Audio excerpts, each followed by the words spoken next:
অন্ধকারাচ্ছন্ন এক যুগ। ক্লাস 8-9 ইতিহাসের পাঠ্য ছিল, এখন সে সমস্ত তো পাঠ্য থেকে উঠে গেছে। কোথায়? এক হচ্ছে ইউরোপে, তার সঙ্গে তুলনা করে পড়ানো হতো আমাদের এই বাংলার কথা। অন্ধকার যুগ, অন্ধকার যুগ। এখন প্রথম কথা, ওই অন্ধকার যুগ নিয়ে কথা বলতে গেলে অনেকটা বড় হয়ে যাবে এপিসোডটা, কিন্তু ছোট্ট করে বললে কি, 476 খ্রিস্টাব্দ থেকে কেউ বলেন 1000 খ্রিস্টাব্দ, আবার মতান্তরে বলেন যে 1450 খ্রিস্টাব্দ। ইউরোপে এই সময়কালটাকে বলা হয় অন্ধকার যুগ, কারণ 475 বা 74-75 খ্রিস্টাব্দের দিকে পশ্চিম রোমান সাম্রাজ্যের পতন ঘটে ইউরোপে, এবং শিল্প, সাহিত্য, বিজ্ঞান এই সমস্ত চর্চা ধীরে ধীরে ধীরে ধীরে সেখানে বন্ধ হয়ে যেতে থাকে। এক অরাজক পরিস্থিতি তৈরি হয়, সামন্ততান্ত্রিক ব্যবস্থা গড়ে ওঠে এবং দীর্ঘদিন ধরে সেটি চলতে থাকে, এবং যাকে বলে একটা নিষ্ফলা যুগ, বন্ধা যুগ। সেখানে ভালো কিছু হচ্ছে না, ক্রমশ সেটা খারাপের দিকে যাচ্ছে, খারাপের দিকে যাচ্ছে, এরকম একটি যুগ, যেটি আবার পরবর্তীকালে ওই ইউরোপে, ওই ইতালিতে, ওই রোমে রেনেসা বা নবজাগরণ, এই দিয়ে সেই অন্ধকার যুগের শেষ হয়। আর বাংলাতে কি? বাংলাতেও একটা অন্ধকার যুগ ছিল, যেটা ইতিহাসে আমরা পড়েছি, অল্প অল্প মনে আছে। সেটা কি? মোটামুটি এই 1202-3 খ্রিস্টাব্দ থেকে 1350 খ্রিস্টাব্দ পর্যন্ত এই 150 বছরকে বলা হয় বাংলার অন্ধকার যুগ। কেন? সেখানেও তুর্কি শাসক বা সেনাপতি বখতিয়ার খিলজি, তিনি নদিয়া আক্রমণ করেন, সেন বংশের পতন ঘটে এবং বাংলাতে এক অন্ধকার যুগের সৃষ্টি হয়, যেখানে বাংলার সৃষ্টিশীল মানুষরা, পণ্ডিতরা বাংলা ছেড়ে পালাতে অনেক সময় বাধ্য হন, অত্যাচারিত হন, শিল্প, সাহিত্য, কলার সমস্ত রকম চর্চা বন্ধ হয়ে যায়, এবং ওই সময়কালের মধ্যে কোন রকম বিশেষ কোনো সাহিত্যিক উপাদান ঐতিহাসিকরা পান না, মতান্তরে শূন্য পুরাণ নামে একটি গ্রন্থ ছাড়া। এই হচ্ছে বাংলার অন্ধকার যুগ। তাহলে এই দুটোর কথা এই এপিসোডের শুরুতে বললাম কেন? আমাদের মনে হয়েছে যে 2007-8 ওই সময়টা থেকে, আরো বেশি করে বললে 2011 থেকে শুরু করে এই পর্যন্ত বাংলার আরেকটি অন্ধকার যুগ, যেটা আমাদের মনে হয়েছে, তখন তো আমরা ছিলাম না, 1200 খ্রিস্টাব্দে তো আর আমরা ছিলাম না, ইতিহাস বইতে যেটুকু আপনারা পান সেটুকু আমরাও পাই, কিন্তু আমাদের এই জলজান্ত বেঁচে থাকা আমরা মানুষরা এর থেকে অন্ধকারাচ্ছন্ন যুগ বোধহয় বাংলার ইতিহাসে আসেনি। আচ্ছা বলুন তো, একটি শিশুকে আমরা কি শিক্ষা দিই? যারা পণ্ডিত মশাইরা আছেন, মাস্টার মশাইরা ছিলেন, আছেন, তারা একটা শিশুকে ঠিক কি কি শিক্ষা দেওয়া হয়? সত্য কথা বলো, মিথ্যা নয়, চলছে কি চারদিকে, বেশি করে মিথ্যা কথা বলো। আচ্ছা আর কি বলি? বড়দেরকে সম্মান করো, চারপাশে কি চলছে, কারোর সাথে কোন রকম সম্মান দেওয়া দেওয়ির বিচারই নেই, যাকে যা খুশি ভাবে অপমান করে দাও। আর কি শেখাই আমরা শিশুকে? চুরি করা অপরাধ। আর চারপাশে কি চলছে? কান পাতলে তো বটেই, কাগজ খুললে, টিভি খুললে, আর আপনাদের এই ইউটিউব, আমরা যারা এই সমস্ত রয়েছি, ইউটিউব খুললে, মোবাইল খুললে, চতুর্দিকে চুরি আর চুরি, চুরি আর চুরি। আর শিশুকে কি অভ্যাস করানো হয়? কোথাও কোথাও একটু যদি কবিতা পাঠ করো, গান করো, কি একটু বক্তৃতা দাও, স্টেজে উঠবে, সবাইকে সুন্দরভাবে নমস্কার করবে, অভিবাদন জানাবে, শ্রদ্ধা জানাবে এবং একটি নির্দিষ্ট জায়গায় সুন্দরভাবে দাঁড়িয়ে, শান্তভাবে দাঁড়িয়ে তোমার বক্তব্যকে তুমি স্থাপন করবে। কি চলে এত দিন ধরে আমরা কি দেখছি? স্টেজের এপ্রান্ত থেকে ও প্রান্ত দৌড়ে দৌড়ে দৌড়ে দৌড়ে বক্তৃতা। আর আমরা কি দেখি? সেই সমস্ত বক্তৃতায় যা একটা শিশুকে আমরা কি শেখাবো? শুদ্ধভাবে, সুন্দরভাবে কথা বলো, শালীনতার সাথে কথা বলো, একটি বাক্যকে সুন্দরভাবে পরিবেশন করো, তাতে এমন ভাবে করো যাতে তার তোমার কোনো ভুল না থাকে, তথ্যের কোনো ভুল না থাকে, তাহলে অন্য মানুষরা ভুল শিখবে এবং তোমাকে বাজে বলবে। আর এই এতগুলো বছর ধরে আমরা কি দেখি? একটি মঞ্চ থেকে অনর্গল অশ্রাব্য ভাষা তো আছেই, এবং ওই লাফাতে লাফাতে দৌড়তে দৌড়তে হুঙ্কার হুমকি আর কথা কুকথা, সাহিত্যের তো জলাঞ্জলি, তথ্যের তো কোনো বাপ মা নেই, সবাই সেগুলো মিম করেন, আপনারা হাসাহাসিও করেন, প্রচুর কিছু করেন। এটা আমরা দেখতে অভ্যস্ত, আমরা এটা দেখতে অভ্যস্ত এবং আরো অভ্যস্ত হয়ে পড়েছি।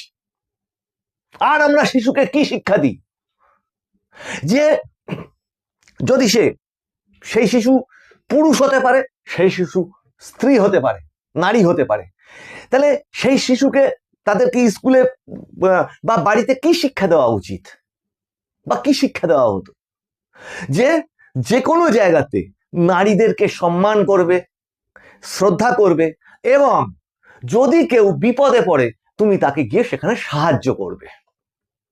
আর আমাদের এখন চারপাশে কি দেখি? চারপাশে দেখতে দেখতে এটা দেখতে হয়ে গেল যে একটি ভরা নাম করা সেই আমাদের স্তম্ভ বলা যায় চিকিৎসা ক্ষেত্রে, সেই একটি হাসপাতাল, সেই হাসপাতালে একজন পড়ুয়া ডাক্তার, সেই ডাক্তারকে নৃশংসভাবে শেষ করে দেওয়া, সে কথা মুখে আনতে পর্যন্ত শিউরে উঠতে হয়। আর আমরা কি বলি শিশুকে?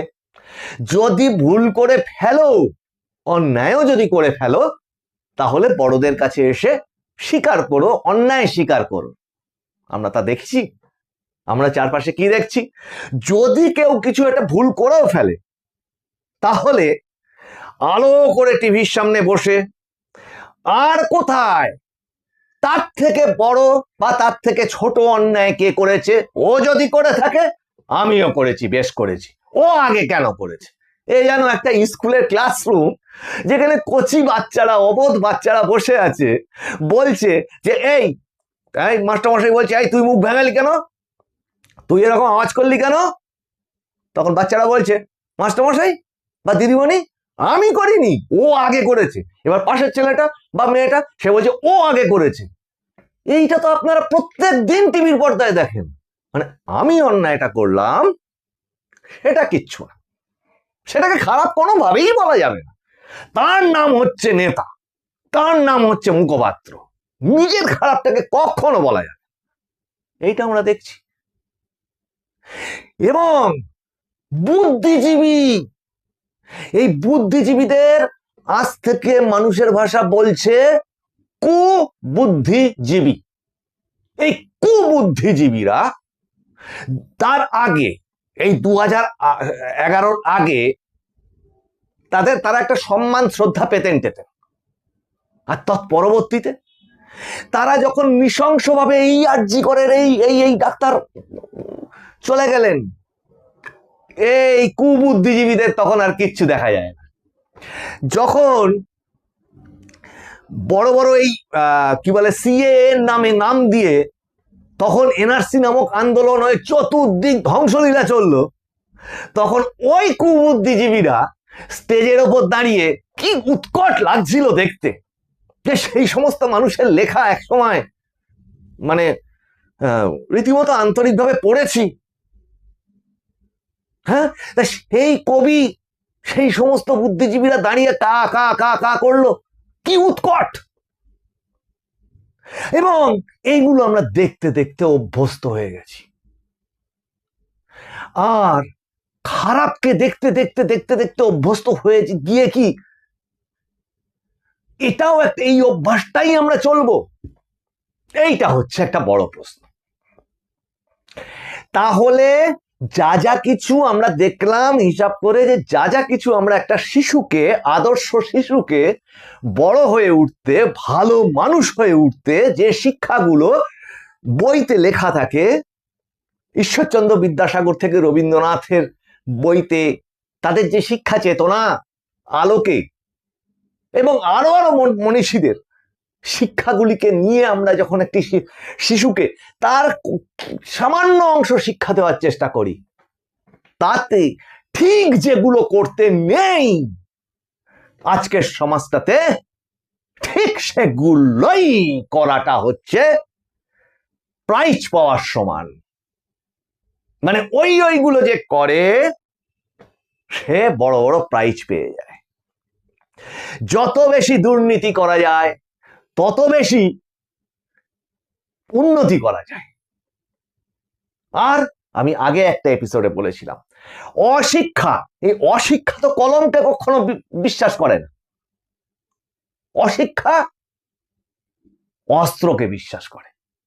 তাহলে অশিক্ষার হাতে যদি অস্ত্র ওঠে আর তাকেই যদি প্রচুর পরিমাণে অর্থ দিয়ে দেওয়া হয়, তাহলে কি ঘটে?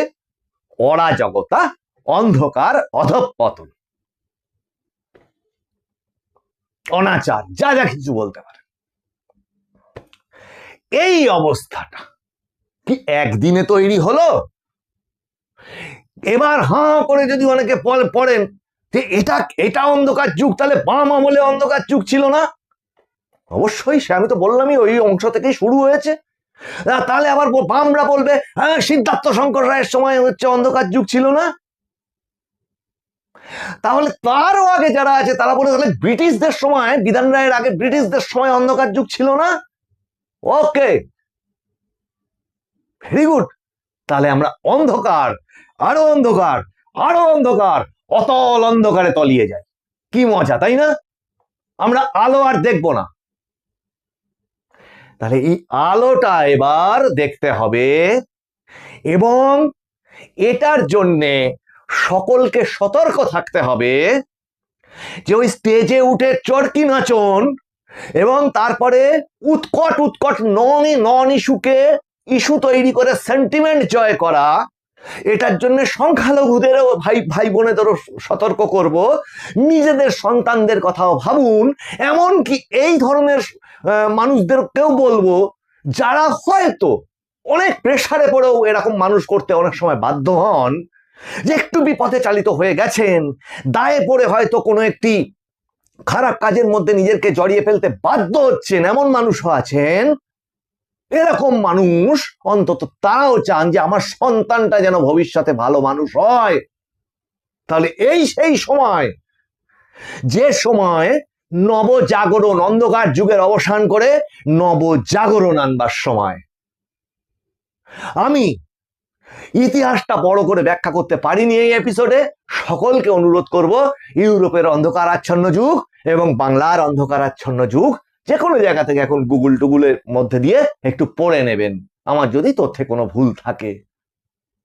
আর আপনারাই বিচার করবেন যে চতুর্দিকে যা কিছু চলছে সেটাই যদি চলতে থাকে, আপনি, আপনার সন্তান, আমরা, মানুষ সমাজবদ্ধ জীব, একা কখনো থাকতে পারে না।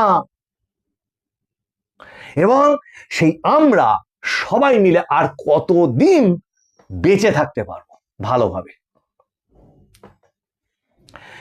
এই এপিসোডগুলো কেমন লাগছে আপনারা জানাবেন। আজকের এই এপিসোড এই পর্যন্ত। আপনাদের ভালো লাগলে লাইক, শেয়ার, কমেন্ট করবেন, সাবস্ক্রাইব করবেন। আপনাদের কমেন্টে আমরা সমৃদ্ধ হই। আর একটা কথা না বলে পারছি না, এই কমেন্ট বক্সে অনেক রকম সিস্টেম আছে জানেন তো, রেস্ট্রিকশনের ব্যবস্থা থাকে ইউটিউবে, কিন্তু এই মানুষের ভাষার চ্যানেলে আমি কোনো রেস্ট্রিকশন রাখিনি, কারণ ওই কমেন্টেই বোঝা যায় একটি মানুষের রুচি ঠিক কি রকম, তার মুখের ভাষা কি রকম, তার শিক্ষা কেমন। প্রচুর মানুষের ভালোবাসা পাচ্ছি, তাদেরকে প্রণাম জানাই। আর যারা গালাগাল দিচ্ছেন দিন, তাতে করে বাস্তব সত্য পাল্টে যাবে না, সময় পাল্টে যাবে না, ইতিহাস পাল্টে যাবে না, কিচ্ছু পাল্টে যাবে। তা তার মতনই চলবে। আমি যদি নাও থাকি তাও সত্যটা সত্যই থাকবে। নমস্কার।